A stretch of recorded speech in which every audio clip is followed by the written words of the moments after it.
Red alert! Set an intention. Go to Salon Trek.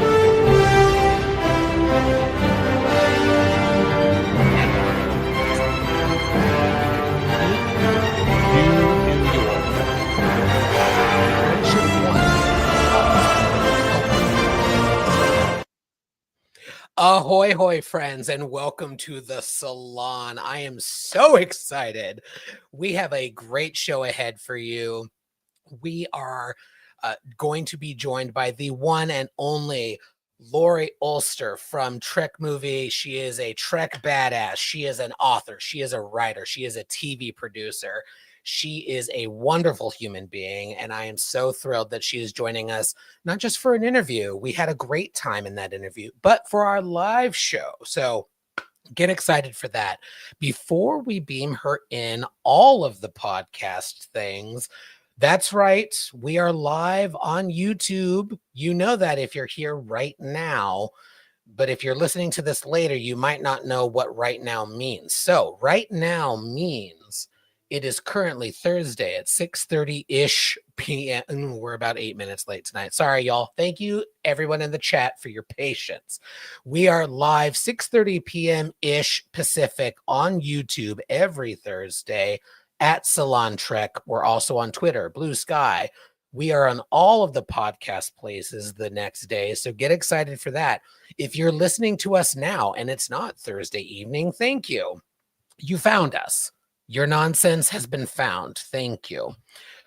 We are also on Patreon. If for some insane reason you want to give us a couple of dollars to help defray the cost of putting on the Salon, there are some fun benefits. And those of you who are already part of the Patreon, A, thank you. B, you know that's insane. We've got some good commentary.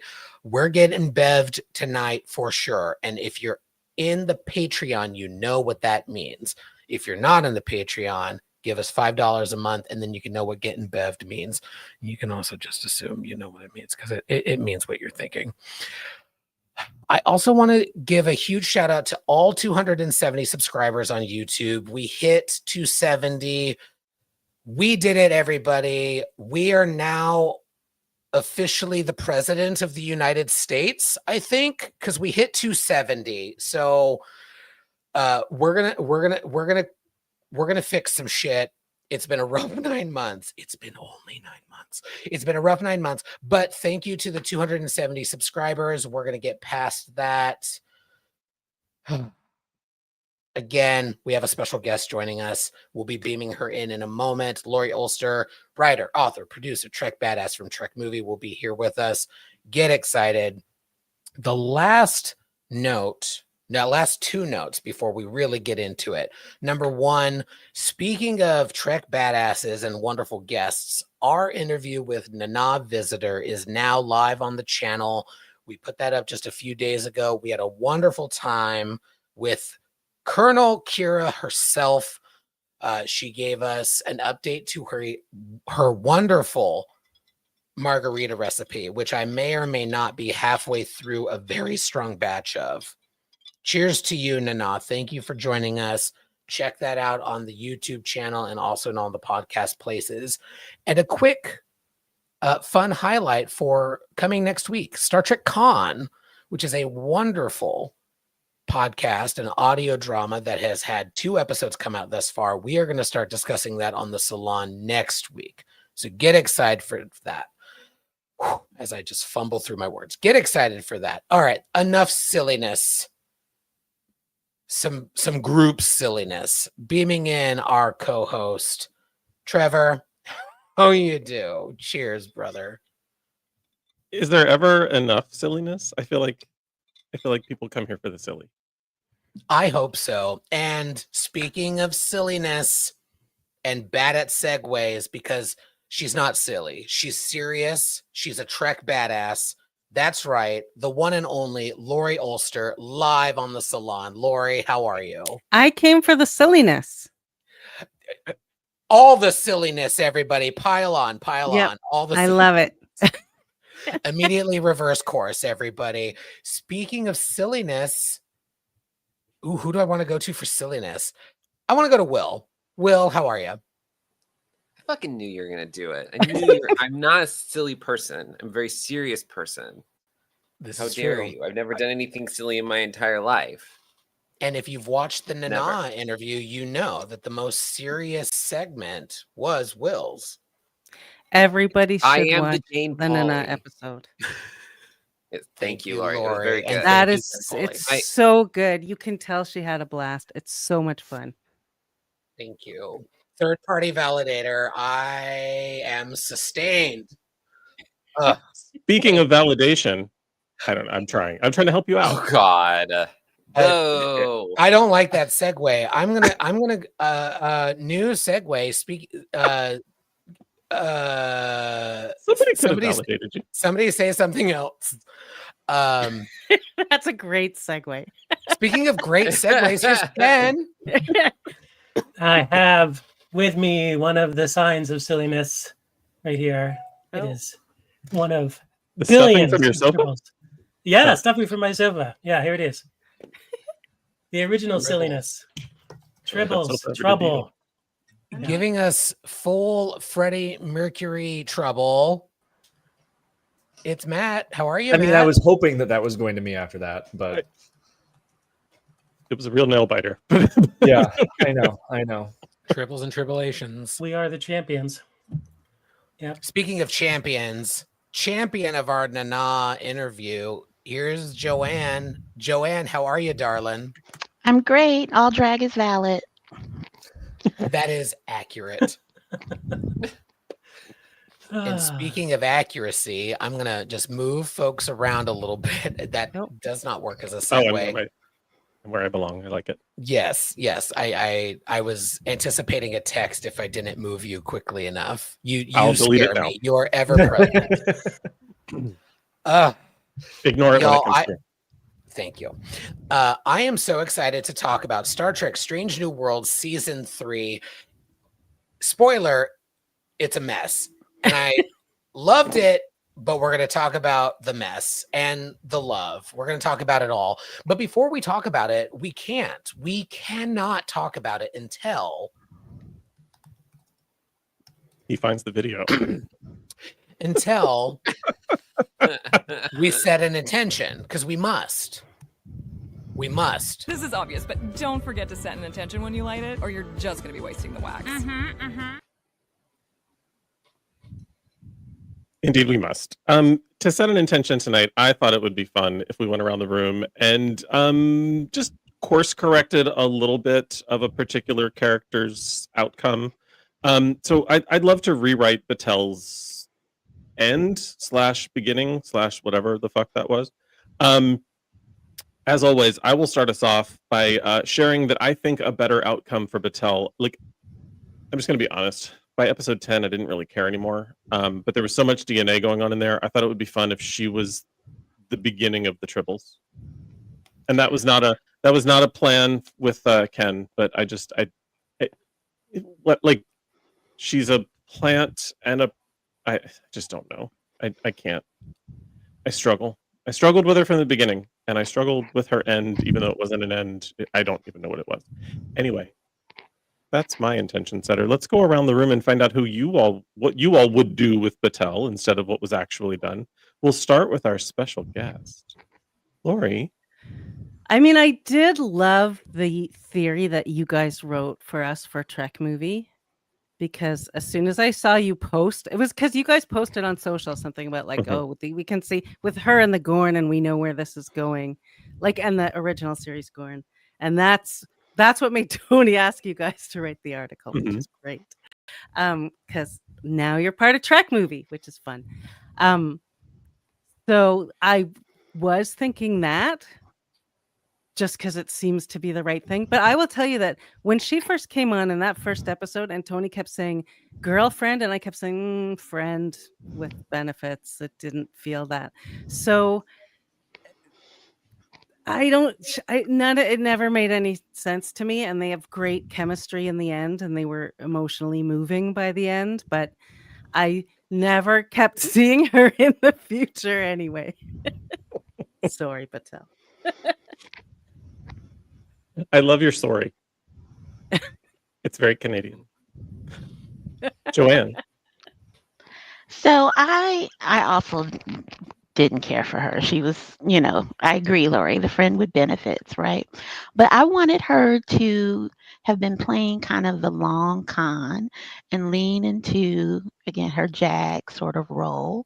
That she was really there to kind of suss out Una and La'an's story and, just all of the fuckery that kind of happens on the ship or all the stuff that went off book. But somewhere along the way, she does get infected and then the Illyrian blood and it all comes out. But she's caught feelings. But Pike is like, you lied to me. Just whole soap opera dramatic. Imagine me being dramatic. And then he's just like, fuck you, I hate you. And she dies. The end. That's And then the- lovely. And then the flower pops Savage. out of her. How about that? Uh, Who says I don't believe in love? Matt. Okay, well, I don't know how to follow that. I mean, I like the idea that she actually has been like remembering that she's a flag officer and not just, Pike's girlfriend who sleeps in his quarters every night. Like it felt very like, yeah, fine, she's recovering. I get that. But like, let's give her something a little more interesting. Like she's still a Starfleet captain. Like she's not just a Starfleet captain, she's a judge advocate general. Like that is, it seems like she was relegated to the background. So I actually think we should have leaned into the whole time loop aspect. I'm fine. Maybe she finds out, oh my gosh, this is it. This is, that last Gorn DNA, whatever. I think so little of this season that I'm even like, sure, fine. She's a crystalline entity, basically. Like, but I would have still liked to have seen her come back. Like, he didn't have to destroy the statue to show non-linear causality or reverse causality. It could have still come back around that she then becomes the crystal and then realizes she doesn't have to stay the crystal because has been there and was there. So like if you think in a temporal aspect of that, she could have then closed her fixed time loop and then been like, okay, I can still get the promotion. I just want to see another Commodore. And then she breaks out to be the crystalline entity, and that's why she kills Carmen, because she has Right. right. Yeah. Oh, poor Carmen. What did And Carmen now that ever I'm sitting do? here, that could have been more interesting that she, because of all the DNA, was like the birth mother of the crystalline entity. Anything would have been better. If I'm completely honest, I don't even care. Just make it better. Just not a statue. Yes. And not even like it was so Not weird. even a The pretty whole thing. Yeah. Yeah, anyway. On that note, William, fix it. I didn't mind the ancient aliens aspect of her storyline. I just didn't like how it went all Charmed at the end. I was Hey. like, why is this an episode of Charmed now? Sorry. It was very like CW, it was just, I didn't think that the plot point of her being like, oh, all of the DNA's in me and now I have that was a little like came out of left field. Like if that was more of a through point through the season where maybe someone was researching that and they're like, oh, there's this genetic thing, whatever, blah, blah, blah. And it kind of brings progenitors, whatever. Would have liked a little more connection there. If it was like, oh, if I do this, I have to stay here or something, or she does something to save Pike, something. But instead it was like, now I'm gonna use my superpowers. And it's like, girl, this ain't fucking X-Men First Class. What are you doing? Like, get this out of here. Like that part was a little hokey. Like it was a little hokey. It was a little. They're like, well, anything that's reasonably advanced is magic. Mama, that was magic. I know what magic looks like. I know what advanced technology looks like. Mama, that magic. It was I've seen it. glowing Mama, Magic hands. Kingdom. Oh, I'm gonna fire a little orb at you. Yeah. Fuck off. It was very season 7 of Deep Space Nine with the Book of the Damned. Yeah. Hey. I loved it. Hey. I loved it, but Yeah. it's a little magic. It was after a long night of hooking, she had crystallized. It just was not it. I mean, we've all been there. True. Who among us? Ken, All right. So first, it reminded me of Doll from Prodigy when she was saying she has all of these DNA parts, and I was like, "That's interesting." Oh. It was like, "Oh, that's." But then I thought to myself, "Now she's this thing," and the way that they did it, I'm like, "Is she gonna get into this battle where this is how I would have done it? She gets into a battle, she gets trapped in the galactic barrier." Um, and so the same thing with the eyes that you saw. Mhm, So she gets mhm. trapped in the galactic barrier. Something happens. She goes crazy. She's a little bit nuts. Her powers are trapped there. And that's what happens to Gary Mitchell and Dr. Denner. Same thing, same powers out of the hands. That would have been an interesting way to make it all fit together, sort of, kind of, maybe a little bit better. But that's what I was thinking. When those eyes opened and you saw that Gary Mitchell thing, I was like, wow, what are they going to do here? This is very interesting. But they blew it. Ken wrote it better. Stan? Yeah, I said last week that I wanted to give this show credit for trolling me specifically, because I very much felt those were Gary Mitchell eyes, and then they were like, we actually did something new for once. And I was like, oh, good on you, Strange New Worlds. But yeah, I hate to disagree with my co-host, but I think this was the thing that I enjoyed the most about this season. The Battelle of it all. I thought it, or not enjoyed most, but I thought they did best, which is a little rough and gets into my top thoughts on the season as a whole a little bit. But instead of becoming the beholder, I agree with a couple of my panelists here. I think a Star Trek, not a Star Trek NCIS, I would love that, but like a Star Trek Ally McBeal is where I'm seeing Melanie Scarfano. I'm seeing a Star Trek Ally McBeal.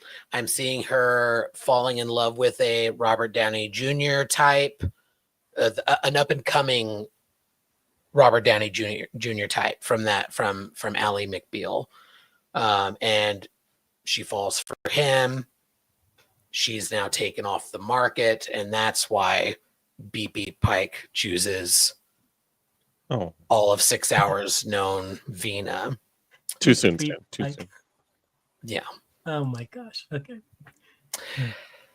Trevor, excellent intention setter as always. The intentions are set, and so now we really got to get into it. We got to get into season 3 with our top thoughts.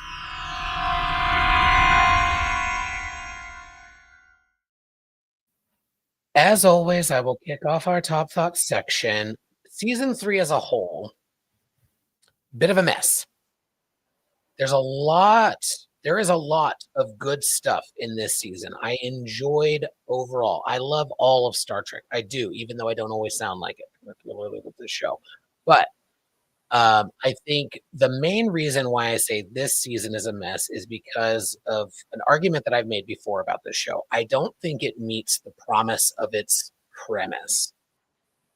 And my opinion there has evolved a little bit thanks to Trevor, because I don't know that the creators of this show knew what the premise of this show was going to be at the beginning and into season 1, maybe 2. But since then, they have really honed in on the premise of this show is how do we get to Kirk? That is this show, which is one of my biggest knocks. As much as I don't have a problem with Paul Wesley's performance, but I don't want more Kirk. I love Ethan Peck. He's probably my favorite Spock. Controversial, brave opinion, maybe. But I think there are a lot of missed opportunities with this show. And season 3 is a microcosm of my issue with the show overall. And I think it's a pretty good microcosm of one of the bigger criticisms that I have about the Kurtzman era of Trek. And that is, if I were to cast one thing on the Berman era, I would say sexism. There's a lot of sexism in the Berman era. There's a lot of great stuff in the Berman era too. In the Kurtzman era, I feel like there's a lot of missed opportunity that comes from a lack of planning. And so this season, I think it's really telling what we've been hearing from Akiva Goldsman and Henry Alonso Myers, the two showrunners, in reporting across a lot of outlets. This season, they are not talking about what went well. They're not talking about what excited them. They're acknowledging that this season was rough by saying things like, "Oh, well, we had to start and stop a lot." And I don't want to negate that, but Star Trek wasn't the only thing being produced right after the writer's strike. There are a lot of shows that still found their stride. And I feel like it's a bit of an excuse for showrunners to say, "Oh, well, it was circumstances out of our control." That's the whole point of being a showrunner. You are the connective tissue for your writers, for your production team to know from A to B that we're getting. And I'm going to lump in Alex Kurtzman here. And I've been an Alex Kurtzman defender. His overall strategy of like a serious drama, a children and family show, an animated adult, like his overall strategy I've really understood and got. But I think about Picard. How do you know that it's going to be 3 seasons, but you don't have a rough outline? How do you in season 1 start producing episode 6, but you haven't written episode 10? And so I think Strange New World season 3 is a microcosm of the bigger issues that this current era of Trek has. It's a lack of planning. It's a lack of foresight. It's a whole lot of, wouldn't this be cool? And this would be cool. And like I said last week about the last episode, it felt like they started with, I want Kirk and Spock to mind meld, write an episode around that, and get rid of this side piece so that we have more room for Kirk in season 4. And the Battelle stuff I actually found really compelling throughout, even though it ended up being nothing. I've broken my own rule by ranting in top thoughts. And that's what a Nana Rita will do to you. Check out our Nana Visitor interview live on the channel now. Those are my top thoughts. Laurie, I am so sorry to do this to you. That was my example. What were your top thoughts on season 3? First of all, I want to go through yours point by point, but I won't. And be like, I agree with this. I don't agree with this. Whatever. Well, we have a So- PowerPoint that we're going to throw up on the. No. Oh, Excellent. You do whatever But- you want. This is So- your show now.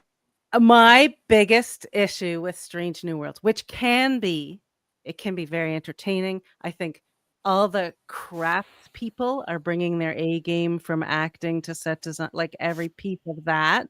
And the writers, although I don't like the choices they make, I think they have some great writers and great directors. But I think a couple of things are happening. One, they just crawl up their own ass, and that's their favorite place to live. Like they just can't get enough of themselves and what they're doing. And part of that, I honestly, and by the way, I've never been on the set. I'm making this up on my own headcanon of what's going on behind the scenes at Strange New Worlds, but it is not based on any inside information. It is truly my own brain, which is now high. But I think that they completely misinterpreted why the audience liked the crossover and the musical.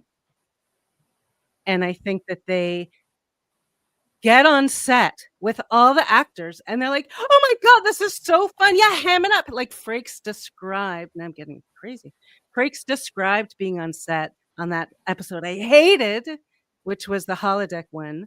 And he's like, and they just kept amping it up and going up and ramping up and ramping up. And it's like, yeah, that was not a good choice. But I used to be a TV producer, and sometimes you're on set and everybody's in this exuberant mood. And what you don't realize is that is only working for the people in the room, but it's not going to work for people watching. And so there's that. And then my number one issue that's negative is exactly what you said, Stanley, which is it's all about how do we get to Kirk. And first of all, get him off the ship. He doesn't belong there. Get him off. It's nothing against Paul Wesley. It couldn't be the most wrong actor I've ever seen cast in a role. It's such a bad. It's not even, that is part of it. There's so much more there. Or maybe it's what Kirk is to me doesn't match what Kirk is to whoever's writing the show. is maybe the bigger. Like, if you said, is that Kirk? I would say, no, that's not my Kirk. But maybe that's Akiva's Kirk because Akiva's Gorn. We're stuck with Akiva's. Now I gotta. We're stuck with Akiva's Gorn and Akiva's Trelane Q and Akiva's. I'm gonna screw with Noonian sing for no reason and like all these things that take away like La'an. Great character. Loved her this season. Why is she Noonian sing? That's what's wrong with the show. Intruders among us! Danger! Danger! Intruders among us! And that's my rant.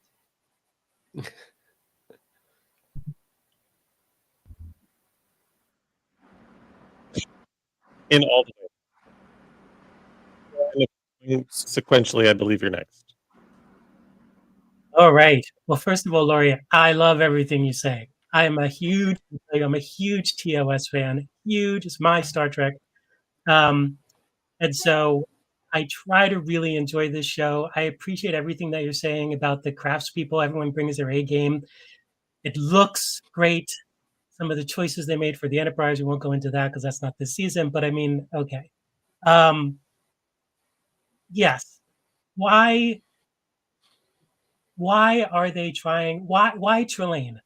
Why the Metrons? Why the Gorn? And I've said this on the show before, and I've said this to everybody. You know, it's a big universe. Get the heck away from TOS's plots. Why do you have to do TOS's plots? It's so dumb. Now, having said that, I think I do think that Celia does a great job as Uhura. I think that is really, they're doing a wonderful job with Uhura. I am okay with Ethan Peck. I will challenge you, Stanley, to say that Ethan Peck is the best Spock. No. I can clarify Stan's comments. no. He's not the best Spock. He's just the hottest Spock. Go ahead. Problematic gay alert.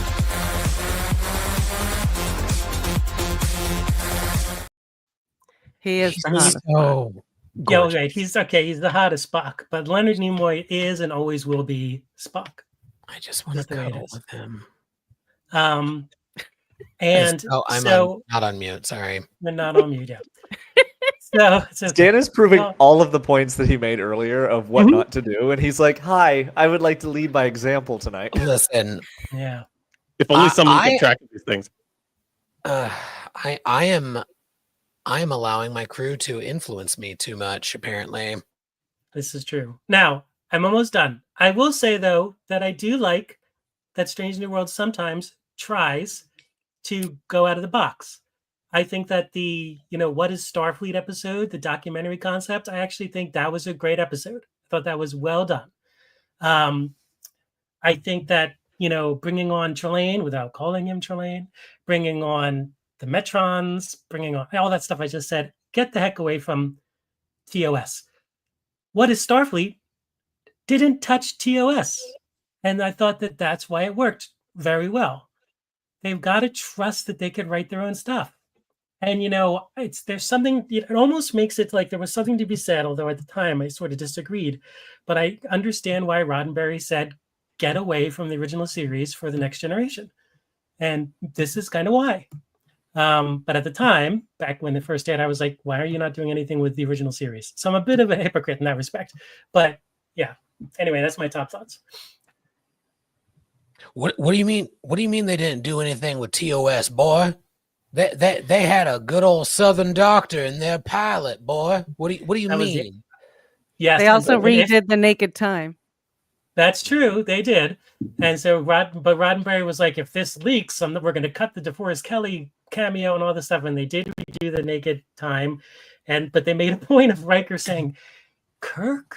I don't know. Like he had no idea who Kirk was. That drove me nuts. Nothing on Will Riker. Or excuse me, Bill Riker, the one and only Bill reference.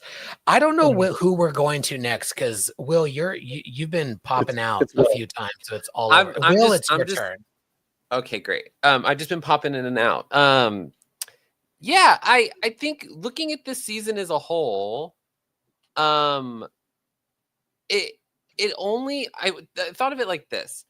You went to a restaurant, fancy restaurant, you got a nice dinner. It was exactly what you were kind of expecting. There were a few surprises here and there. And then you got home and then you went to bed and you woke up in the middle of the night and you shit your bed. That's what it felt like this season as a whole, because the first 7 episodes are pretty good. Like, there's some interesting first episodes, and then you get to the last 3 and you woke up in a puddle of your own diarrhea. Like, what were these last 3 episodes? Like we get one of probably the one of the worst. I always looking always looking at a hole. And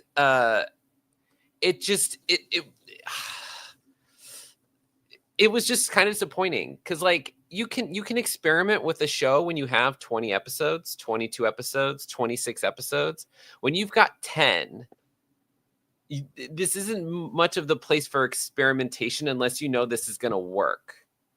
Because like with I think that the writers and producers took the wrong message when the crossover episode went really well and the musical episode was successful. They decided, oh, we're gonna start leaning into this. I was like, Mom, you can't do that. Like, it's fun to experiment. Like, each episode being something different is great, but it was like, oh, I had all of these great dishes, and then at the end they're like, oh, you're gonna go home and you're gonna get so sick after this. It's such a bummer, because you don't remember the meal, you remember the aftermath that happened in the bed. It's bad. Like, I mean, 4.5 Vulcans, I couldn't finish it. I turned it off. I was like, I can't watch this anymore. It started to make me kind of upset. But yeah,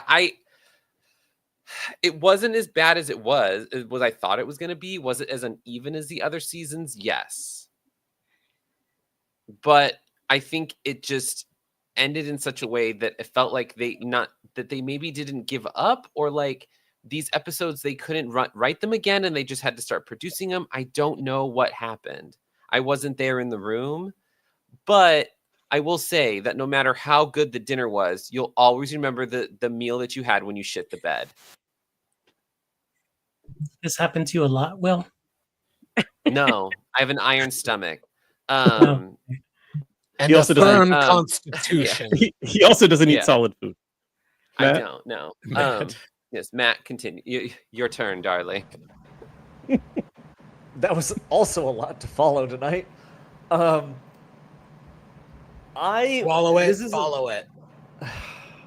This isn't a surprise, but I mean, I agree with everyone. Like, it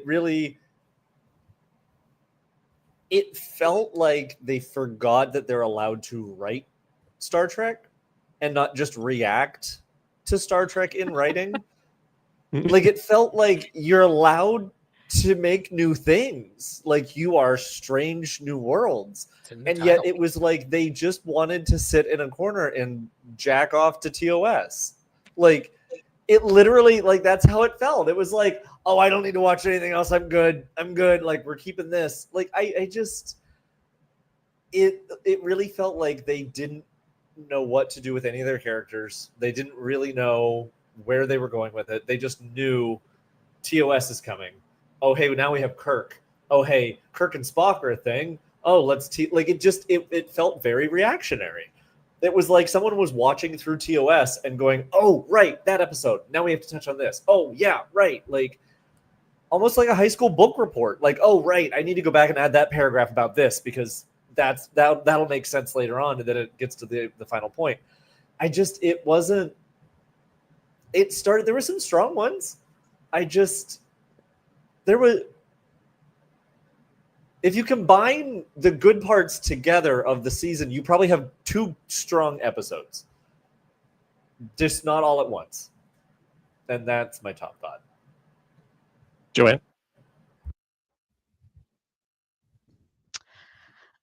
So I didn't think it was that bad. I thought thematically it was conceptually it was really interesting. That whole thread that they were working kind of throughout, like, who's your neighbor, who's a monster, is the monster, am I the monster, am I the drama? I thought that was really interesting. I thought that was fascinating. But they worked it very well up until the last 2 episodes, in my opinion, and just really kind of fumbled the bag at the end. Um, and I think that was a lot of what happened. Conceptually, a lot of them were good, save 4.5. But they just fumbled the ending. But I think I agree with Matt.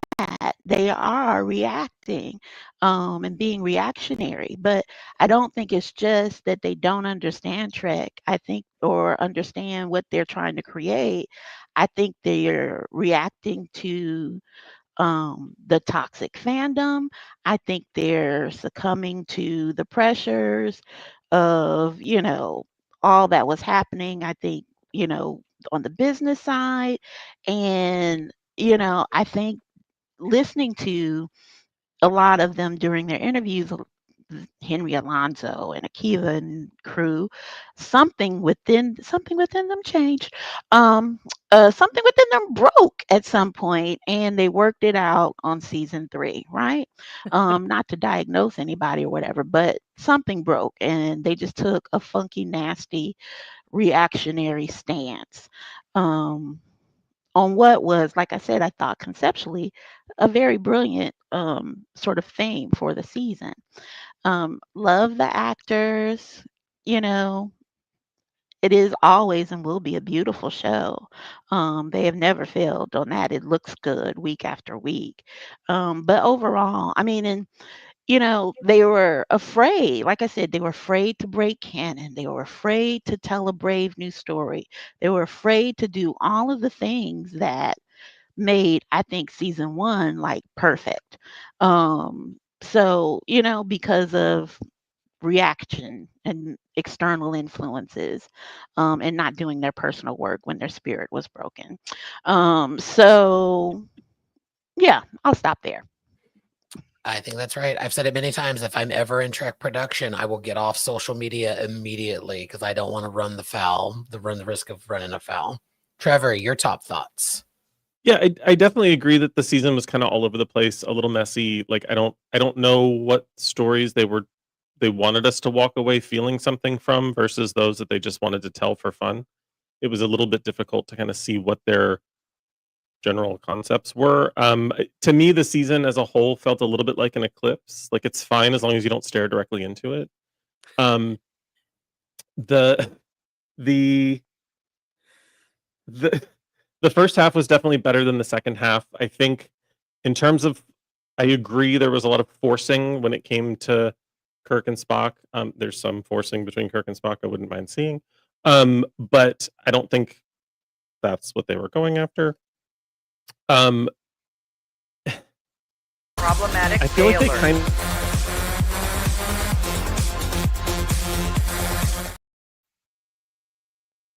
that was abrupt. I feel like they've started to ruin Christine for me, and that's driving me crazy because I enjoyed the idea, and I think I've said this before. I really liked the idea of there having been a relationship, or at least more there than we saw in TOS, to make her less pathetic in TOS. Like if there had been something and it fell apart and she was just still kind of not over it, that feels better than her just chasing somebody who's not interested in her. So I was cool with it up to a point, but then they're like, "Oh, well, how do we rectify the Roger Corby thing?" I'm like, "Well, you didn't need to. You could have just had her leave at the end of the series, and then she runs off, meets Roger, comes back to the Enterprise, da da da da da." Like we didn't. That's a gap we didn't have to fill in, and it bothered me the way that they've done it because now they've made her like. Why does Christine Chapel date like she's 15 years old? Like it really bothers me, and she's putting her in the show in the first place was a chance to build an amazing character out of someone who was sidelined in the original series. And instead of doing that, they just sort of made her look like she doesn't know how feelings work.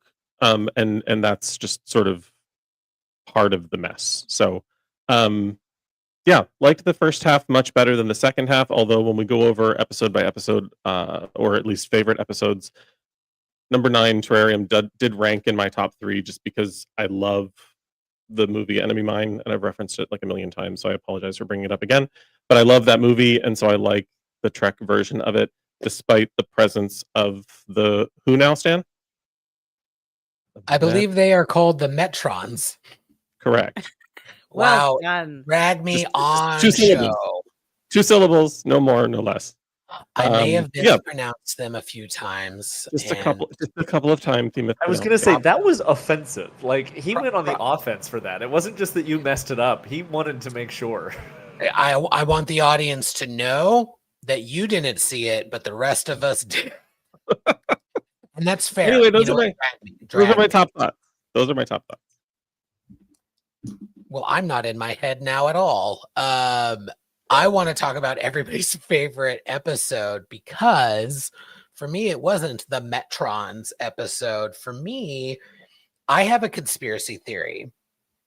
And for the record, I don't actually think this, but my conspiracy theory is that this season was so rough, not because of the strike, not because of this, that, or the other, but so that the Kirk episodes could stand out, because I did at first think I was going to answer my own question with the Salat that ate its own tail, because I did enjoy that episode a great deal. I had plenty of nitpicks. And like I said that week, if that was our introduction to this version of Kirk, I think it could have been pitch perfect. Even if it was our third example of this Kirk, of Kirk, excuse me, because Quality of Mercy didn't actually happen. Tomorrow and Tomorrow and Tomorrow didn't actually happen. But that version of Kirk, seeing him like have an interaction with the Enterprise crew, there's plenty that does not make sense there. We are talking about Strange New Worlds after all. But if that had been our introduction to Kirk, I think it would have worked really well. The way that they introduced Scotty, I think, has been great. But for me, my favorite episode is like looking at all 10 of them as like, is it that one? Is it even the holodeck one? Because the holodeck one was saying some interesting things about entertainment as a whole. But for me, it was What is Starfleet? Because I think it's been referenced a few times already. And no, it was referenced in text earlier. I'm sorry. I am inadvertently stealing thunder from some of my fellow panelists. But I'm already talking, so I'm going to finish my thought, and then I will turn it over to Ken first, which was not going to be my original plan. But at the time I said, this is a terrible documentary. There is a lot of bias that's not being acknowledged that could have been weaved into the story. But when I take a step back and just look at it as an episode, I'm like, oh, they're asking really good questions. What is Starfleet? It's probably my favorite episode, even though it completely changed Beto for me. I liked him until that episode, but I really enjoyed that episode. Trevor, you were going to say something before we turn it to Ken? No, other than I 1000% agree. Like I rated that episode a little bit lower than I think everybody else probably did, only because one, I've only watched it twice, and two, I got stuck in, if you're going to do an episode about a documentary, make it a good documentary. It was a shitty documentary, so I was like, I don't like this one. Yeah, but I said it then, I'll say it now. Even after he got shitty, because I have issues, Beto could get it. Problematic gay alert.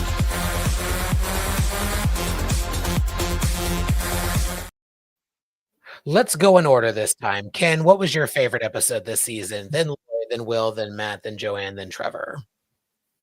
Yeah, so I also agree with you, Stan, about what is Starfleet, but I want to make a comment. When I was thinking through it, you mentioned it earlier about the Kirk episodes where the first two didn't happen. There's lots of Strange New Worlds episodes where our characters are not our characters. And they're in weird situations. They're on a holodeck. They're in a Trelane zapped up scenario. They're not really our characters, right? They're not living through stuff that affects them in the future. And so when you look at Strange New Worlds, and maybe they're saying, okay, we want to TOS this up as much as possible. And TOS did a lot of crazy things. They did Trouble with Tribbles. They did A Piece of the Action. They did Spectre of the Gun. You know, they did their Westerns and blah, blah, blah.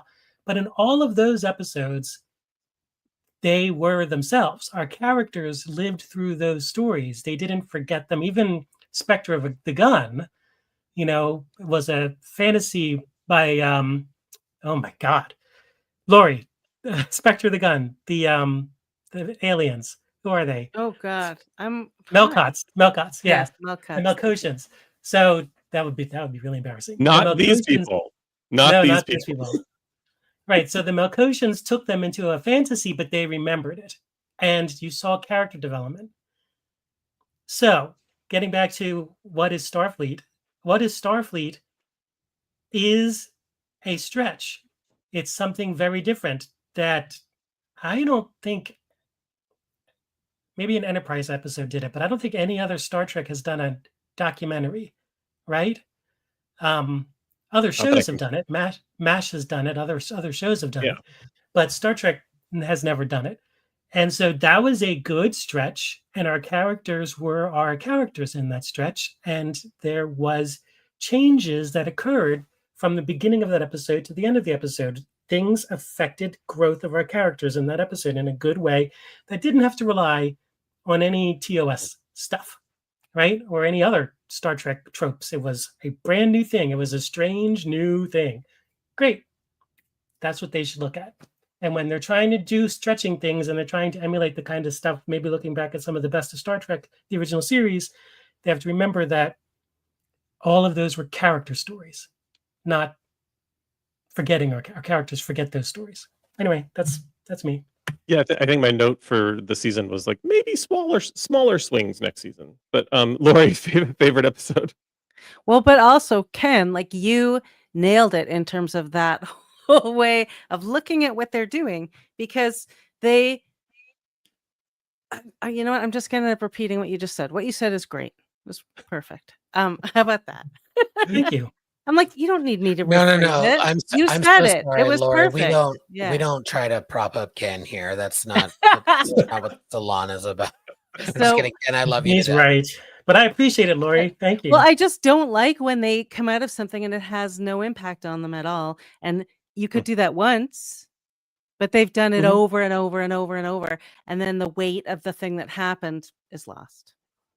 Anyway, so I have two favorite episodes that are also the only two that I really, really liked. And the way I would have to qualify a favorite episode is I would enjoy watching it again and again, because that's how I've always enjoyed my Star Trek, is watching it again and again and again. And so that would be the documentary episode, which I thought was actually, I don't understand any of the criticism that's said it was propaganda, because the truth is they all realized that what they were doing had to be challenged. Like the answer was, do challenge authority. That was the right answer. And that's what they ended up doing. And that's what the documentary ended up finding, even though that isn't what it was looking for. So yes, a shitty documentary, yes. But the point of it was for him to go in with one thing and come out with another because of the power of Starfleet. Yay. So that's pretty Star Trek. So I really, really liked that one. I thought Celia gave an amazing performance too. And then I can't believe I'm saying this, but Melissa Navia and that damn Gorn, who we call Liz, by the way, over at Trek Movie, we call her Liz, the Gorn. But if you separate Gorn and Akiva, whose hands are all over the Gorn like a greedy Gorn loving man, and you separate all the bullshit of canon and breaking canon, which they broke a long time ago, 100 billion times, and you just look at that story by itself of her, and that it's fantastic. It's so, you can watch it over and over. Her performance is great. It's a very fun and engaging story, except until the Metron shows up, and then it all goes to hell. I'm glad you brought that up, because when we talked about that episode, several of us were wondering, like, is it is it Melissa? Is it the character? Is it whatever? I'm glad you enjoyed it because I've watched a couple of episodes of another show that she was on because I was like, I want to admit I was unfair to Melissa, the actress, in that episode of The Salon. Because I wondered aloud, like, is it her? Is it the material? Is it the character? But rewatching that episode, like she really does an excellent job. And I've seen some other stuff that she's done since then. I'm like, okay, yeah, this is the character development is missing, which is going to be the next thing. I don't want to skip ahead. Well, I just want to say the problem with her is that they wanted to build to that, but with her, they wrote her so unevenly. So like she was having a trauma one week and then she was totally fine the next week. And then they referenced the trauma again, maybe 2 weeks later. So they didn't calibrate her in the writing. I don't think there's anything she could have done because it was right in the writing. It was all just all over the place. Whereas I know Christina Chung has talked about calibrating La'an, and I think she did a really good job of that, but I think the writing went with her on it. Yeah, I think the episodes seem to be you this season you could put the episodes in wildly different orders and come out with roughly the same thing, which I don't think should work. Except for Patel. Right. Yeah, that's right. Here's the flower. Here's the blood. Yeah. Yeah, Right. Say It would be one thing better about- if you rearranged them. That's the thing. Yeah. That's the thing. True. It would make more sense if you rearranged the episodes and actually gave us like any type of consistency and build up. Ken, you were going to say something, Yeah. and then I want to go back to Will in the If he's around, he's favorite taking a while. episode order. Maybe we'll jump to Matt after. Terrarium. What's interesting about Terrarium, and I didn't like the Metrons, but what was interesting about it, it is a interesting bookend to Arena. Because you have this scenario, and I know you're gonna argue with me, but I'm you like, have this fight, scenario. fight, Now, wait, fight. let me just say, because The tossers are going to fight. because you have, and just hear me out, you have a Gorn get killed, and then you have an Arena, no, I won't kill him. Which I think is interesting in that respect, that if you had a situation where the Metrons see Starfleet kill a Gorn, and then you see Kirk say, I won't kill him. That is the only way that I thought that's an interesting bookend. And now, Laurie, your response. Wait, raise your hand if you ever thought that you would see Ken stretch that far. Because that was a stretch. 0 hands. That was a lot. I mean, if For the audio listeners, there were 0 hands on screen there. if that existed in a vacuum, then I would say, oh, sure, thematically they're connecting something. But I feel like, never understood the point of Arena anyway, which was made obvious by how they handled the Gorn. Because if Kirk knows that the Gorn started a huge war and put eggs in people and all of this destruction, and they were like, which they would all know and they were all there for. Right. It changes how he would kill him, first of all. Yes, he would kill him.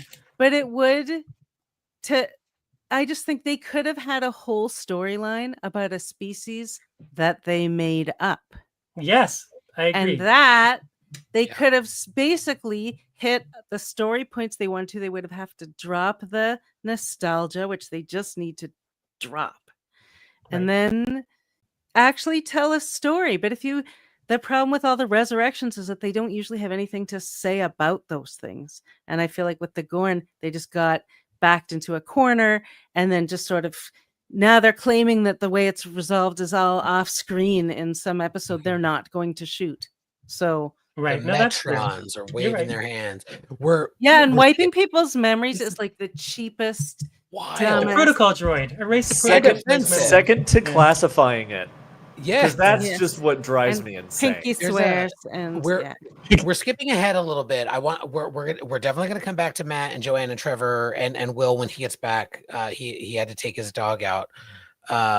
Their favorite episodes, but since it's come up, I do want to skip ahead a little bit because the Metron of it all really got to me in that post all 10 episodes, and in what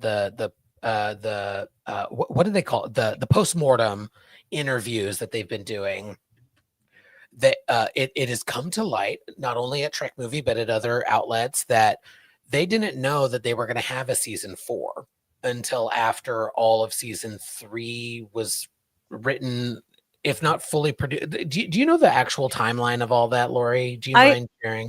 We've been trying to unravel it, and so I think it's possible maybe the scripts got written, but they couldn't rewrite them. Okay, is my guess. But I'm sort of constructing that from the different interviews that I've Yeah. seen, because that's the only thing that kind of makes sense, is like they were kind of stuck with some things, but Mhm. I don't know the legalities of how that all works with strikes and when you're back and why you can't fix things, and I don't know. Yeah, and the reason I bring it up is because the metron of it all, they wrote themselves into a corner with the Gorn, as you've mentioned, and like, Laurie, you and I are as one in so many ways. On the Gorn, it hasn't been that big of a deal for me because I've learned from Trevor saying, give them time. That, like, let's see what they come up with. And then season 3 happens, and I'm like, oh, they didn't know that they were going to get a season 4. And so Terrarium was a line of 5. dialogue. We are going, like, just kidding, we're going to rewrite thousands of Starfleet officers' experiences with the Gorn to make Arena work. And in my mind, I'm like, oh, you wrote yourself into a corner. You're not getting the time to resolve it organically and creatively. Leave it as a mystery. At that point, like Akiva, you already have that Academy Award. Batman and Robin exists, and thank you, because that was formative. Those bat nips were formative for me.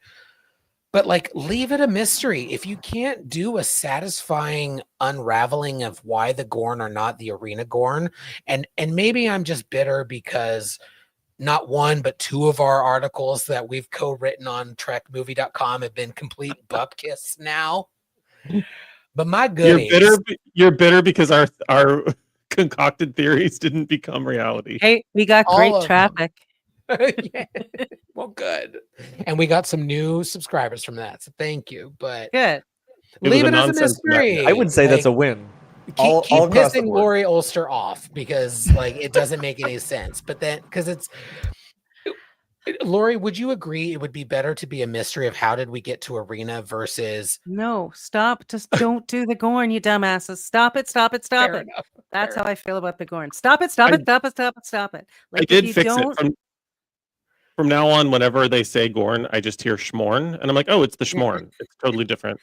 and I actually like, I have no objection to I think making them look better was smart and great. There's no reason. It's not about how they look. It has nothing to do with how they look. But that episode is about them dealing with an unknown species where they've not dealt with reptilian species before.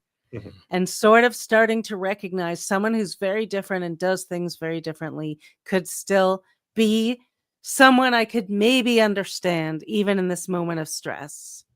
Right. And so it's actually not a great episode in terms of the writing of that episode is not good and whatever, but the concept of it is kind of great, and it's there despite itself. And I feel like what they got out of it was everything except the good part, but they liked all the other parts. Like, you know what I mean? Yes, and thank you. I thought that diversion was important since it came up, but it's come up in the chat. And thank you for reminding me that the bat nipples were the work of the notorious homosexual Joe Schumacher. So let's get back on track and turn it over to another notorious homosexual. Will, what was your Thank you so favorite much. episode in season 3 and why? Thank you. I'm gonna get notorious homosexual tattooed in a place where people will appreciate it. I had 2 favorite episodes for 2 different reasons. So the first one I had was I had one episode that was I couldn't decide on which one was like. I'm starting to judge this show based on in its own as not a Star Trek show, which is ridiculous because it is Star Trek. But I think an episode, I can't reconcile it. Like what they're doing, I can't reconcile it sometimes. So an episode that I felt that was a good swing, that I thought landed well, and I think that given, I can feel it when I rewatched the episode today, that I felt like someone behind the scenes was holding back the writing. And that is a space adventure hour. I thought that this was probably the most metatextual of any Star Trek episode we've gotten. I think that it at certain points in time, it starts to reference Star Trek in a way that if the fan base could pull their own heads out of their own asses like Akiva Goldsman, they might actually like have learned something from the episode about what Star Trek is, about like what its purpose is, its place in kind of the ethos of like cult, like human culture, I would say. But I feel like it would have gone further if someone hadn't had them pump the brakes as much, because it felt reactionary, but reactionary in a way that I thought was appropriate for the show. Because I always like when a creator like someone who's creating a work and is art, no matter what people want to say, television, performance, this is art. It is they hold a mirror up to the audience and go, look at this, look at what you're doing. And I think that this was a chance for Star Trek to do it. And I thought in a way that was very clever and really fun and references Star Trek, of the 60s in a way that maybe could have made some of these challenging subjects of the fandom to be a little more palatable to said fandom. But I think they ended up pulling some of the punches. I feel like it could have gone harder, and I think it gets close in terms of like a big swing episode. Because this episode, it felt like they were trying to take swings at things. And this one was the one that I felt like it landed and it was appropriate. Like, I think that this was the one that I was like, this is the kind of swing you should be making, not let's have a puppet. Like, it should be thematic, structural swings, not let's have this episode told from inside of someone's butthole. Like, I don't give a shit. Like, I really don't. Like, I couldn't care less. Sorry. We should be respectful of other people's buttholes. Fine, keep it out of my Star Trek. We're almost there. The swings that needed to be taken are thematic, structural, character swings, not let's have an episode where someone gets turned into an undercooked hot pocket. Like, who gives a shit? Like, that stuff isn't like as interesting to me anyway. The second one that I thought was the best episode, just because I thought it was a really good episode of Star Trek, was the Shallot Who Ate Its Tail. I think that is the kind of one of the best, and I hate because it has fucking Kirk in it. But like, if I took out my own disdain for that old man showing up on this ship, Intruders among us! Danger! Danger! Intruders among us! It is the most appropriate episode for him to be on, and it's interesting to see Kirk be unsure of himself in a way that it doesn't come from, it comes internally, not externally. It's his character sometimes is unsure of things just based on the situation, not necessarily himself, which I thought was interesting. And but that, I just thought it was, and then the kind of the twist ending at the end, I thought was very Star Trek, and was an interesting kind of counterpoint to the episode where they kind of talk about that and the idea of like monsters this season. But yeah, those were my two. I couldn't decide between the two of them because I thought they did two very different things. Matt? So mine is definitely more, it's the same one for a different reason. I feel like a Space Adventure Hour was it felt the most Star Trek of the season, and that's all. Like, every season of every Star Trek, I try to find the most, like, you have to have that one episode that just is a gut punch of like, oh right, like, this is why we do this. Like, you have that step out of like, Celia in that episode when she's doing the, don't you understand like what this could be? This could influence people. This could make us come together. That like that to me was Star Trek, and the self-reference and the camp of it. I actually think that the camp in that episode hit perfect. I was like, this is a ridiculously campy episode. I think we forget a lot of times like Star Trek is not serious, and when it starts taking itself too seriously, that's when we don't feel like it's Star Trek. So like to me, that being a camp episode of a camp episode worked. Second, only by a hair, would be actually not only by a hair, by a fairly good margin. I swapped that in my head. The Salon Who Ate Its Tail I thought was really fun to see if it was season 5, where it was like TOS crew is now starting to come together. Like we're starting to see like before the 5-year mission really kicks off, we're seeing Kirk and Spock like slow burn ramp up. Like all of those things could have been really good. Not now. Like we're still in the heart of Strange New Worlds. We should still be with this cast and crew. We don't need everyone to come together. So that was my almost second, because it was good. And the rest were just shout out to the flaming homosexual wedding planner for no particular reason. Joanne, your favorite episode? So I guess I have 2 as well. My first is Hegemony Part 2.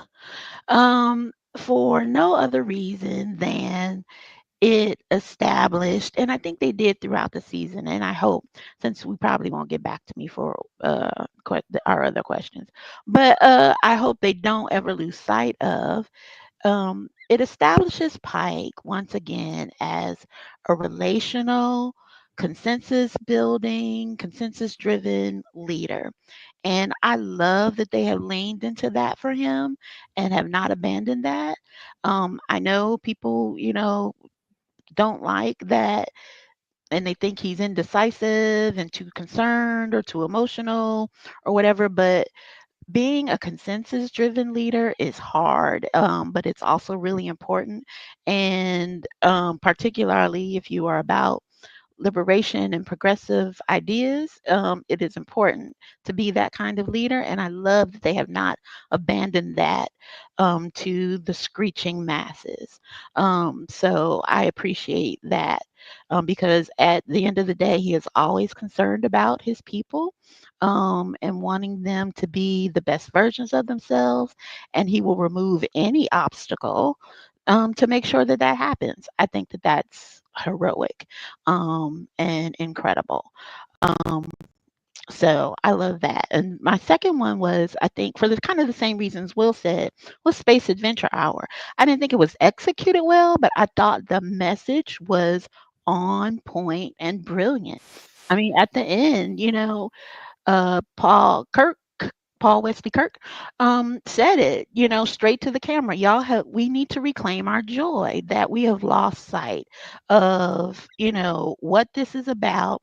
We're so concerned about the form and the well actually of it all that we've lost the spirit of what we're trying to achieve here. Again, they didn't execute it as well as they could have, but I thought conceptually was sound and was really incredible. And I was actually quite amazed at how many people did not embrace that, or not even. I hated it. Yeah. One of my rare instances, when I disagreed with you, Laurie. But I thought it was bold, but to Will's point, not as bold as it could have been, but I thought it was bold. So those are my 2. Thank you, Joanne. Trevor, round out this section. I also have 2, but I'm going to go pretty quickly through them. Through the lens of time, I don't know. It was a combination of, this feels very Star Trek, this feels very Indiana Jones, this feels very like something they might call back to. did I know that the callback was going to be that Battelle becomes a hood ornament? No. That's not where How I did you saw not this know go. that? Turns out she's on the front of a Buick. Who knew? But Power of love. you know, and I don't think we can play that for legal We reasons. cannot. I had correct. to edit it out of the last episode. Son of a gun. Sorry, Celine. Also, if you're Celine, you have to pronounce it Lerv. Lerv. The power of Lerv. Yeah. So it was everything I wanted in a Star Trek episode. I just, like I said, I was a little upset that the callback ends up being such a fucking dumpster fire. Terrarium. I get it. I get it. I wasn't thrilled that they showed up, but I also wasn't bothered by it. What I was bothered by was the hand wavy will just make everyone forget aspect of the end of that episode. The actual episode itself I loved until we got to that point. Also, Akiva's response to certain interview questions on that episode and what the Metrons actually didn't seem to actually be in the episode. Like it was a little like I don't mean to like it says a lot when somebody who interviews people as often as Anthony Pascal does when he says, "Wait, what?" in the middle of an interview. Yeah. It's a little telling. It says like, yeah, he channeled every fan who was listening and was like, "I'm sorry, say that one more time." Excuse me. Yeah, I beg your pardon. Because yeah, whatever episode Akiva dreamt of was not what actually happened. So that was a little weird. Also the La'an of it all. So like, does La'an just forget her entire childhood? Like, I'm confused. Yeah. And if so, is she now just like, hey, why do I have the last name of this crazy dictator? Why am I so pissed? Why am I angry? But she's gonna have a lot of questions. I mean, but the only thing she's not going to question is shacking up with Spock because but yeah, so I enjoyed the episode. I just had a lot of questions when it was over. So I don't know how many minutes that episode was. I think it, like, let's just say it was 50. I enjoyed about 49 minutes of that particular episode. So I was not bothered that the Metron showed up. I was just bothered that he was. First of all, I couldn't be bothered that Metron just showed up because that Metron was adorable. But yes, I mean, I'm just saying. I apologize for the meme of it all because so funny. This Metron did it for me as well. Problematic A alert.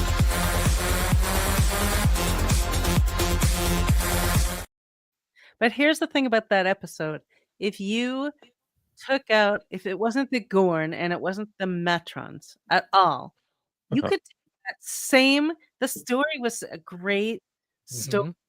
And the writing was good and the acting was good. Like everything about it was good, except for having to find this hacky way to, again, like jack off to the original series, basically. So and it was, they have all, that's what's the most frustrating thing is they have all the pieces. They have all the pieces right there. They have good writing and directing and acting and making, and then somebody just comes in and just goes wee, wee, wee, and cranks it up to 11 when it should be down at a 7. Yes, as a little brother, I have knocked over many of built blocks and constructed Lego sets, and this is basically what I feel like they're doing. Like they've got this beautiful thing done, and then somebody just comes in and pushes it all off the table. Yeah. But yeah, anywho, those were my favorites, and that's why. You all have given me a new appreciation for some of these episodes that I did not have. So I definitely appreciate my developing appreciation. So thank you. I want to talk about the character development that we had in this season because it was there. I scoff, I make jokes. It was there. Even with Pike, who is still part of this series, whether you believe it or not. I want he got very sidelined for sure. Yes, but in that final episode, I loved him so much. That's a great segue into this question, Laurie, because I agree. I think people have mentioned that some people seem to be misunderstanding the audience reaction to some episodes. People have mentioned the crossover. People have mentioned the musical episode. I also would lump in season 2 of Discovery, the inclusion of Pike, Una, and Spock, and the hope we had for those characters pre-Kirk. So I think that's a good precursor into talking about what character development that we got this season, because Pike got a lot in season 2 of Discovery and then kind of just exists in this show sometimes, I feel. But in this season he got a little bit more. And so I'm curious what folks think about different character development, and this is open forum. Anybody, we're not going to go in any particular order, but character development. Who got it? Who didn't? What was missing? What was forced? What do y'all think? La'an got it. Yeah. La'an for sure. Like the more we learned about her, it all kind of made sense. I always, again, forget that, just ignore her last name and then you can enjoy her. Because her last name makes no sense. But she has changed. Every episode she's been in, she has changed. And the musical episode, she changed after that. Like there have been changes for her along the way that do seem to build on each other, and she is playing it well. And that's why I'm not like Spock having all kinds of crazy romances is ridiculous and whatever. But those two are a really good match. Just if I take them out of that world, I just look at it, it's two characters in a show. It's a good match. And I think she's more interesting. She used to just be this sort of weird, like tragic, terrifying person. And now she's a very compelling character. Yeah, we've said it on the Salon before that Spock and Christine have so much chemistry with everybody but each other. And so seeing those two coming together has been really interesting, because I agree, like her development as a character and those two coming together has been really interesting. But Matt, you just came off of mute. What were your thoughts? Well, I was going to agree. It felt like La'an this season was one of the only whole characters. Yeah. It felt like everyone in every episode was playing this, like, okay, here's the facet you're getting of me. Like, here's this. And then she felt like the through line, finally, of like, I have finally found myself on this ship. No one else has. Celia, to a point, I think, has come and gone. But she's fantastic. She's on a trajectory, though. Exactly. Yeah. It feels like La'an has reached that and, like, came into it this season. And she is what kind of feels like one of the only authentic Strange New Worlds things. Like, we have, Melissa Navia, who is doing a great job with what she's been given. We have Anson Mount, who is doing Pike the way he's supposed to be doing Pike. Rebecca Romaine is Rebecca Romaine, and she's doing an incredible job as number one. Like, she's all over the place, though, right? But the character. That hair is. Yes. But my God. Here's what that Lego Bob. That one episode. We're like, what the Shuttle Kinfori. I still want her. She better get compensation for that. That is a crime. The thing is with her this season, it's felt like every time she comes in, she's so strong. And then it's like, all right, I have other things to do. Thanks. And then she just like dips out for a while and then comes back in, and you're like, oh, she's the first officer. Like, she fully embraces that every time you see her, but it doesn't really go anywhere. It just is like, again, it's realized as like, this is how she's been. And now we see her not on the Witness Protection Agency and not on like all of these things. Like, now she is just doing her job really well. And then it just feels like, I've got to be honest, it doesn't feel like anybody's had any character development this season. Like, we had character happenings, things happen to them, but I don't think anybody's really like become something that is different. I will say, I will say, sorry, Matt, just wanted to Yeah. jump in because I will say that Strange New Worlds has made me care about Scotty. Yeah, Like, actually, yes. Not to say that I never disliked the character, but I was like, oh, he's just kind of there, and TOS never really did much with him. The movies, I mean, Star Trek 4 gave him the great transparent aluminum scenes, which were lovely. He has and then great scenes in the original series. He has but wonderful. the thing is, it's the difference of Scotty and of like. But he was sort of a caricature, like Jimmy. Yeah, like he carried that character. Yeah. Yes. Yeah. Well, so I recommend if you have a really good Scotty episode is A Taste of Armageddon.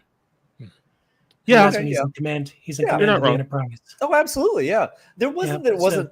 They weren't there. But I will say, like, and I'm the first one to say I don't want to see old TOS characters. I don't need to see them. We can reference them. Oh, Well, girl. Lieutenant Scotty or what? But like, I mean, yeah, we were forced into Spock and Uhura. But like, Listen, nobody's forcing me into Spock. No. Problematic gay alert.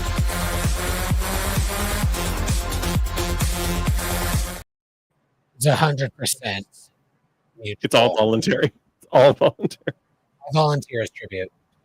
Anyway, those are my. I think that there were some really good ones, but I do fully believe that La'an was probably the only actual character development. Yeah. Well, so what about Pelia?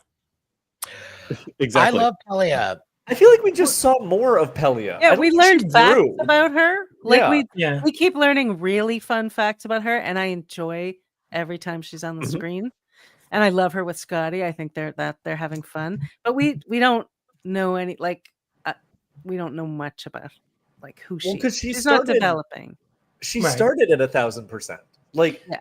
It was never like she was never gonna. To me, at least, I walked into it going, she's never gonna progress. She's a guy. We know she traveled with the Doctor. That's an interesting thing. Yeah, and we saw the TARDIS and and she was a roadie for the Grateful Dead. Yeah. And that she was one of the only ones that loved the aid. I loved all of her reference. She was, if we're picking favorite characters, she was my favorite character this season. I loved being able to see all that. And I'm just annoyed that I'm annoyed they took so long to show her quarters because her quarters is a place of everyone to gather. Just makes sense to me. Like it feels so warm though, warm and like a hug, but also like it's like I need somebody to turn on a fan. It feels like my it apartment doesn't move enough in there. Yeah, like that's my one goal for my my one apartment. thing about it. Yeah, that's, by the way, I've said it before, but if they really want to do a Star Trek spinoff, let's bring Carol Kane and Whoopi Goldberg together and do Yes. So on Star Trek Ally McBeal somehow with it's Melanie. Oh my God, it's Melanie. Akiva's not the only one to jack off to his own Carol ideas. Kane. It's Whoopi Goldberg. We could do it. Somehow it makes sense. It makes as much sense as Strange New World. We'd like to present you with your new attorney. She's going to be defending you. She's on the front of a car right now. Yeah, she has Gorn eggs. Ken, we've interrupted you about 83 times. What were you going to say about the character development of this season that you enjoyed or hated or didn't or wasn't there? You said Pelia. Well, Pelia, but I also think that yes, I think they're doing a good job with Scotty. I think the actor is really great. I mentioned earlier, I think Celia is doing a great job with Uhura. I really do not like what they're doing with Spock. I just don't like what they're doing with Spock. I think they're disservicing that character. Pike, I keep flashing back to the cage when Pike was ready to quit with Dr. Boyce in the very first scene, and wanted to leave for the, picnic lunch every day. And so that kind of idea that Pike was ready to give up Starfleet, I think that sort of is a through line that I think they're trying to maintain a little bit, especially in that last episode. And I didn't get to talk about it last week, but I love the reference to the baffle plating in the last episode, because that is not a deep cut, but it's that's what bothers me generally about this. These people know Star Trek really well. To be able to make a reference to the baffle plating, which is what they reference in the Menagerie, that's what happened. They know what they're doing. They know when they're breaking canon. They know when they're stretching and fucking things up. They don't care. They're like, you're right. It's like their Lego set. And so I think that is the biggest problem. And so when they take some of these characters, and I think Spock is the biggest one, and also Christine Chapel to some extent, they're stretching them all out of canon or close to breaking canon with them. They know they're doing it. They don't give a shit. But Uhura, I could see Uhura is growing into the Uhura that we know from the original series and the movies. I could see that character is pretty much, in my mind, staying true to form. I think Scotty is too. I'm just hoping that they stay away from. I know that they said that we're going to see McCoy maybe, we're going to see Sulu maybe, we're not going to see Chekhov, but we're, at one point during that final episode when Kirk is sitting there and you see the drink get placed down. And it's Sam. But when that drink got placed down and you didn't see who was going to sit there, for a second, I'm like, please don't be Leonard McCoy. Please don't be Leonard McCoy. And thank goodness it was not Leonard McCoy. But yeah, so that's a bit of development for you. Those brothers. Because God forbid we show some actual brotherly love. He's going to show up a couple of episodes ago to come see his brother. Oh, sorry, your brother's already gone, but we'll show them having a drink together. No scene. At some point, he's got to get married and go to brotherly Denver. love or brother and love? then when his brother dies, nobody's like, yeah, we loved him too. Yeah. Right? Like that's the problem is Right. that happens.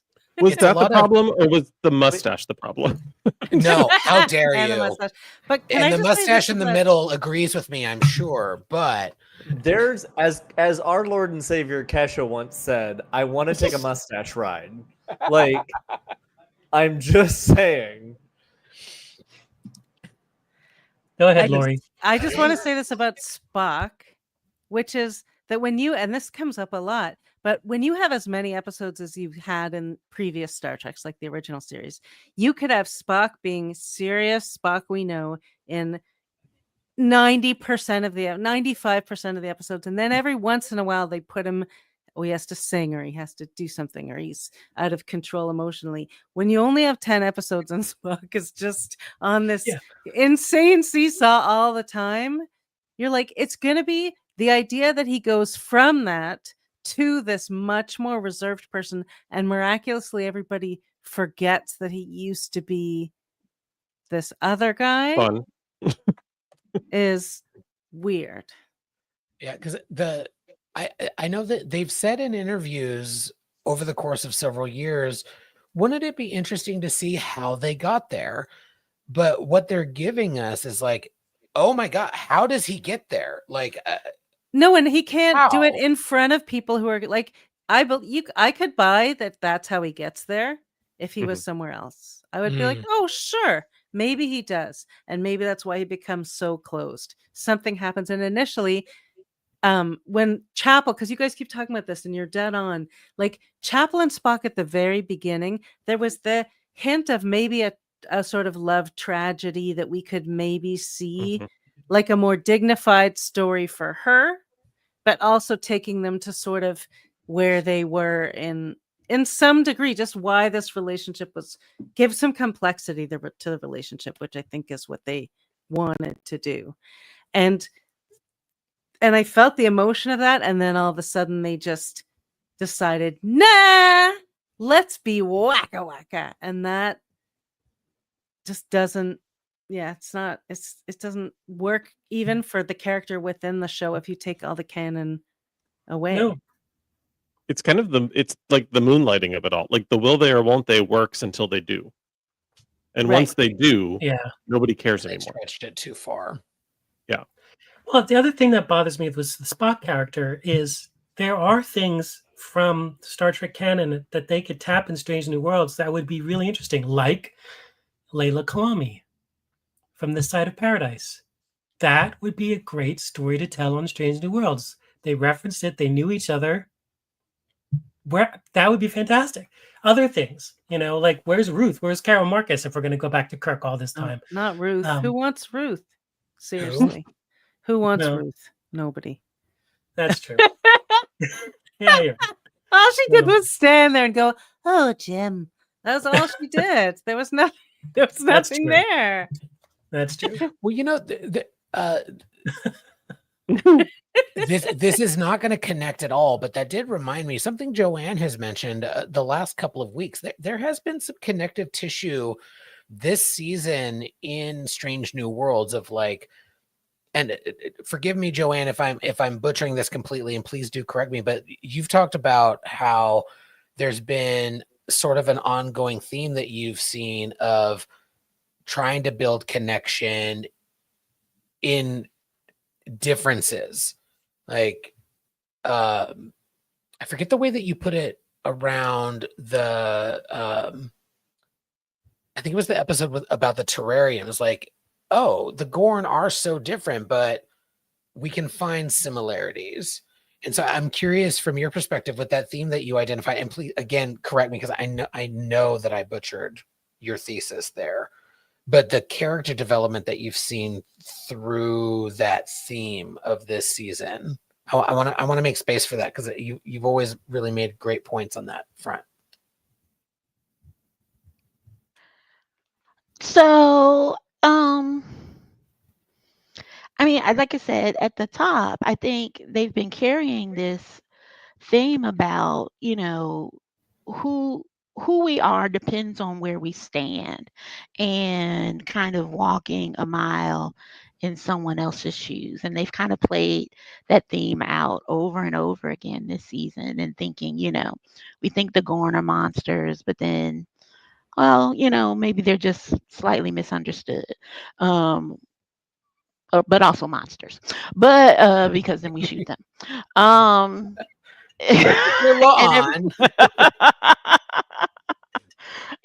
so I mean, and that was the whole kind of conversation with Uhura and Beto in What is Starfleet. She's like, you came in with this preconceived sort of notion of, because you were angry at what Starfleet had taken away your sister, and so you were trying to prove that. And, and then, how's that worked out for you? It's not. So, they really have, I think, tried to work this, like, look from this perspective, and I think that's how Ron has grown, as you all have talked about, you know what I mean? Because she's kind of stepped outside of her trauma, right? And has looked at, just life differently and people differently, and has learned to kind of trust. But the person I think who hasn't done that has been Chapel. She's probably gone the other way, or I don't know if it's her or the directorial choices, but her emotional immaturity just throughout the season has just been grating on me, to the point where you're just like, oh, well, yeah, this is why he threw soup in your face and doesn't want to talk to you, because you are trash. So I don't know. She also doesn't make good soup. We learned. Right. Yeah, we know the soup is bad. It's not you, I it's just love the soup. idea that it's the always soup. been bad, and that's why he was like, no. Yeah. Right. It's always been bad. Like, why are What you is here this? again with this garbage, Mama? This is How do you have so many PhDs and you can't add spice? Well, I think that was the problem. She added too much spice, or whatever. It's supposed But to be yeah, bland. yeah. And she's just like, oh, I'm gonna just put some, adobo in here. So no. But she's become really kind of grating, and like I said, just kind of radically emotionally immature. And I don't know what that is serving, other than maybe to draw a wedge between. I don't know. I don't know what that serves for anybody, but I don't know. That's Do you where know we are. what's, do you know what's interesting is that Tony was interviewing Jess Bush, and so we always work on questions together. And I was like, well, ask her like about the messiness of Chapel, because she's so emotionally messy. Mhm. And whatever, Tony had to phrase that in a way that was more Tony like than Laurie like, but he did, and she was like, "Oh, I don't think she's messy." And then I just realized, yeah, she doesn't. I don't. So they don't So understand that she's she didn't messy. get it. But yeah, like the way you described it is, yes, she is messy. She's very messy. Jess is very artsy, we should say. She is an artist. She's not primarily an actress. She's very Right. artsy, and not to be that person, but artsy people don't always see mess as mess. It's the beauty of life. It's different. I'm giving her too much credit. She's a mess. You sound like that soup right about now. Chapel, Yeah. not Jess. I want to be very clear. I make a delicious soup. I am sorry to say this, but it is getting late for me over here, and I'm gonna have to depart. No worries. We are coming to the end of it as well. But if you've got to depart, the shuttle bay is open, and we respect. Thank that. you, Laurie. Yeah. Thank It you was a for real being pleasure. here, Laura. You I don't, had we can't afford the main shuttle bay set. It's shuttle bay 3. So Yeah, yes. Smaller No, computer. it's gonna be 10 forward because we can't afford anything no, else. it's going to Yes. be a redress of 10. Exactly. It'll But be, thank you guys know. are all fantastic and smart and fun. And I just could have talked to each one of you about everything that you said all night. It was great. So thank you. Thank you, Thanks, Laurie. Laurie. We'll have you Appreciate back you. in the future. We hope, especially when we talk about Star Trek Picard, because again, we are as one. Okay. All right. Bye. Bye, Laurie. Thank you so much. Well, friends, we've already dipped into my last question of like, what do you wish they didn't do? So I want to make space for that if there's anything people did not bring up that they want to, but also just move into our hopes for season 4. What do people, if there is something that you wish they didn't do this season that they did that you haven't already talked about, and I haven't already, from the jump, but also things that we're hoping for with season 4, because if we take them at what they've said, season 4 was more cohesive on the production front. So thoughts on everything I just said. Matt, you just put up your hand, and then Trevor. I was going to make a smart ass comment and be like, I wish they didn't do season 3. But like, admittedly, it wasn't that bad. I wish, like I said, I wish we would just get away from what we've done and actually be Strange New Worlds. I wish they hadn't brought Batel back. I wish they would have killed her and Melissa Navia. That's about it. I hope in season 4 we kill Melissa Navia. I think you meant to say Ortega. Sorry, I mean Ortega. Sorry. I don't know why I'm in like Matt the is acting wishing mindset. harm on a real person. No. I just I wanna am be not very voting Republican. clear I'm not doing that. that the views of the current speaker do not reflect the views of the Salon. I want to be very okay. clear. I'm sorry. I meant Ortegas. I don't want Mortegas. I really hope we get to see some, like, I feel like if we're gonna do, we know going into season 4 it's second to last season 5. Okay, I want to start seeing some wrapping up. I want to start seeing some like cresting of character arcs. I want like whatever's gonna happen with Una, I want that to start kicking off, because I'm hoping that that's like the last 6 episodes. We wrap up the stories of the people we already know we're not going to see again. Can I ask a question? Because that brings up a really good question, Matt. You just did. Thank you. Can I ask a second? A third? You're just felt. Yeah. How long do you want to do this? It's gonna be a funhouse mirror of asking the same question. Would it break canon if the last 6 episodes of Strange New Worlds, or some combination therein, Una becomes captain of the Enterprise because Pike goes off to do his whatever, and Kirk comes in as her first officer with the express purpose of then taking over for her because she's going to go doing it? Like, what I'm asking is, does canon kill her? I don't want her to die. Canon doesn't kill her. but it does specifically say in the menagerie that Kirk takes the Enterprise from Pike in the menagerie. It Okay. also makes reference in Mirror Mirror that Kirk kills Pike to get the Enterprise. But it also is not exactly canon, but the idea is that Una becomes the computer voice of the Starfleet computers. That's why it's Majel Barrett. They're going That's to Una. suck her into that ship, aren't they? No, it's not going to be like Solo or whatever that film was.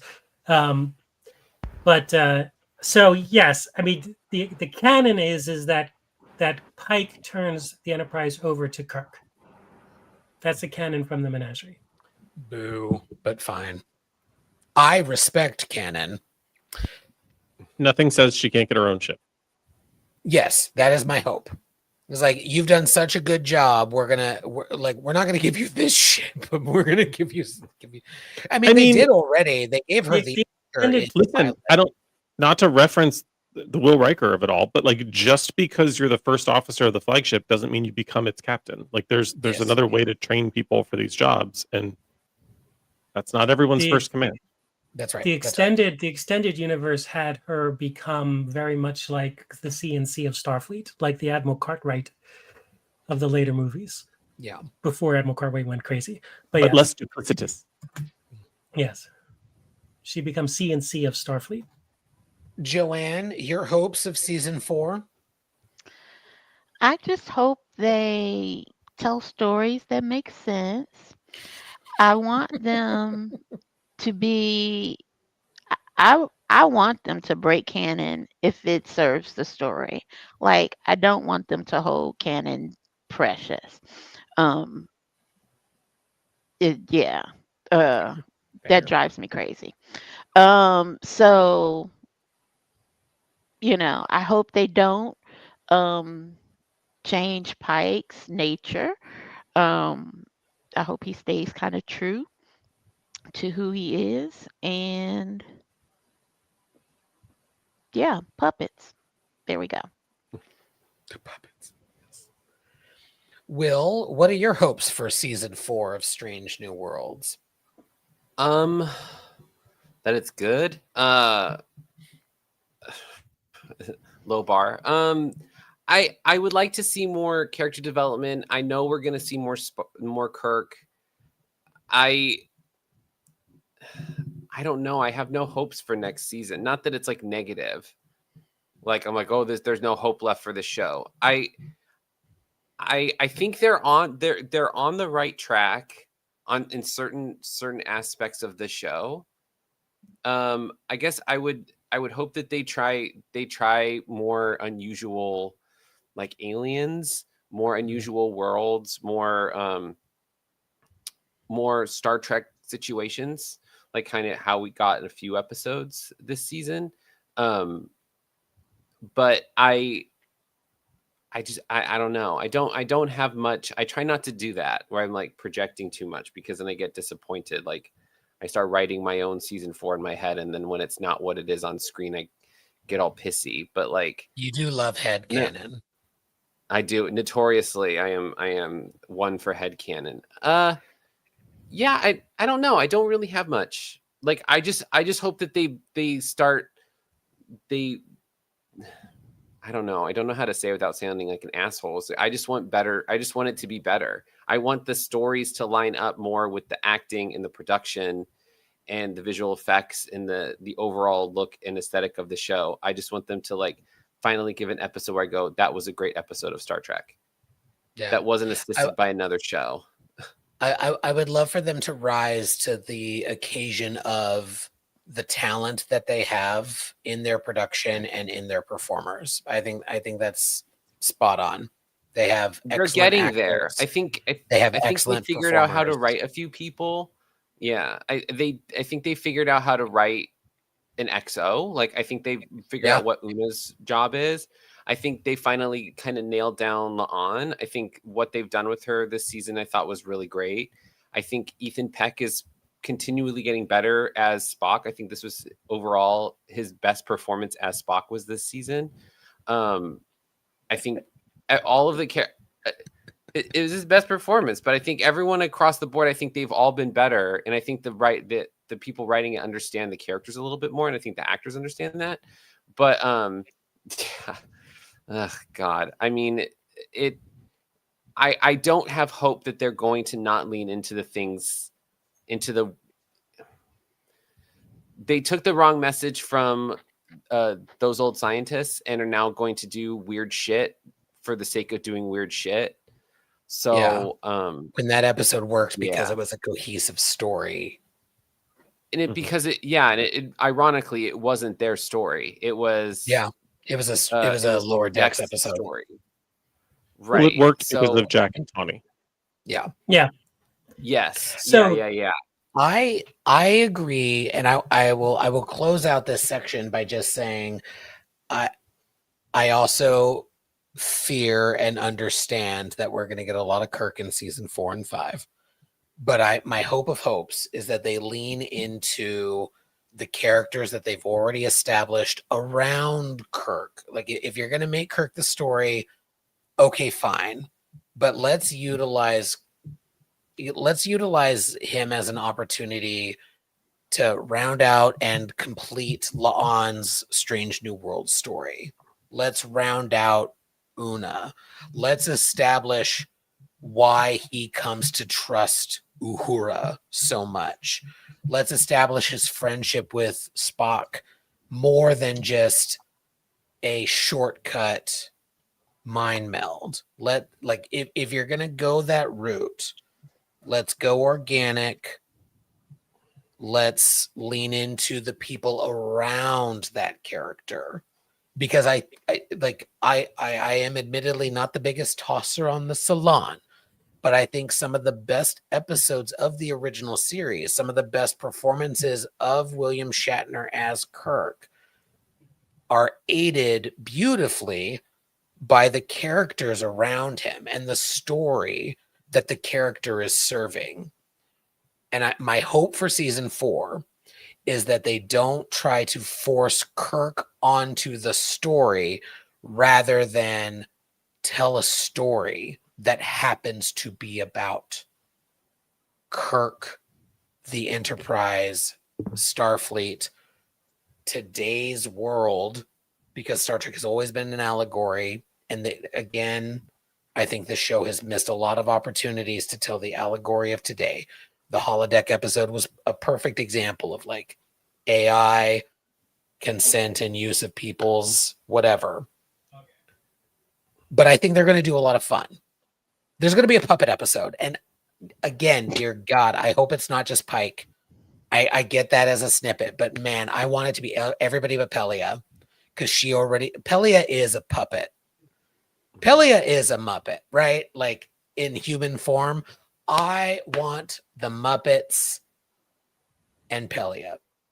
That's my hope. So, Trevor, give us your hopes of season 4 and then land the ship, please. It is that time. I, for season 4, just hope for a more coherent narrative. Like I would love for more character development. What? Yeah. Why? Some adventure. Like I said, my favorite episode was basically Star Trek Does Indiana Jones. Like, more, please. I need less. Look how cool we are, and more. Oh wow, that was cool. Mm-hmm. That's all. That's all I got. Give me my alert. Well, if that's all you got, then it is indeed that time. Land it. There were 6 problematic gay alerts. Believe it or not, there was a Bev alert. There were 7 TOS alerts. There was one Ken dad joke. I'm so sorry to interrupt you. There were no TOS alerts. There were tosser alerts. Girl, mine's your own segment. Specific. I'm so sorry. You're right. I apologize. There was one Ken dad joke. There were 2 canon alerts. Stan forgot he was on mute once. We saw the hot Metron twice. There were 2 intruder alerts. and Will pooped his pants once. I took away 100 bonus points for Stan for breaking your own rules. I gave 690 bonus points to Ken for being stretched. I gave 10,000 bonus points to Will for keeping Star Trek out of our buttholes. I gave 500 bonus points to Matt for redecorating seconds before going live. I gave 1,000,000 bonus points to Joanne for controversially yet bravely enjoying hegemony. And last but not least, I gave 2,000,000 bonus points to Laurie for clocking Akiva as a Gorn apologist. And I gave her an additional 50 bonus points for a great Ruth impression. And that's the Salon. Y'all, thank you so much. This has been delightful. Thank you to everybody in the chat. Thank you to Laurie Ulster from Trek Movie for joining us. Thank you to my fellow Saloners. This is turning into the thing that I hated at my last job, which was just a long series of thank yous for everybody doing the thing that we always do. But I do truly appreciate all of you. Thank you for being here, for being a part of my favorite part of my week. I love the Salon. I love talking about Star Trek. It's a bummer we didn't get a fresh episode today, but we will be back next week talking about the audio drama Star Trek Con. The first 2 episodes are out already. By next week, 3 episodes will be out. We're not going to talk about all 3 in one. We're talking about what we're going to be talking about, but we will be talking about Star Trek Con. So listen to all of those episodes, because the best way to get more Star Trek is to listen to the Star Trek that we get in the meantime. So until next week, live long and prosper. Listen to the Star Trek that we're getting until we get the new Star Trek in the new year. So live long and prosper. All hands abandon ship. Proceed to the nearest evacuation zone immediately.